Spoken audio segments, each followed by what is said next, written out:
So hello guys, আমি একটা নতুন রেসিপি করছি। তো গ্যাস জ্বেলে দিয়েছি ফাইনালি। এখানেতে লঙ্কা তেল দিয়ে দিলাম, একটু হালকা করে অল্প করে পরিমাণ ভেজে নিলাম।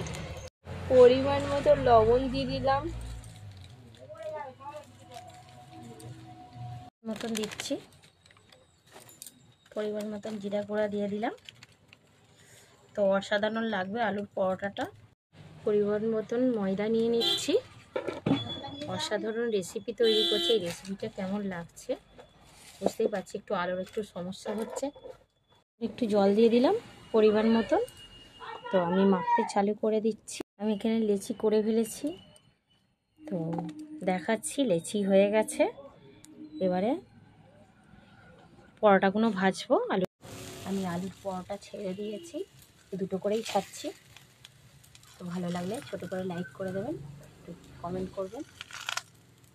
তো আমাদের পরোটা হয়ে গেছে। আমি এখানে কেচাপ দিয়েছি, তোমরা কেচাপ না দিয়েও খেতে পারো, কোনো ব্যাপার নয়, খুব টেস্টি হবে।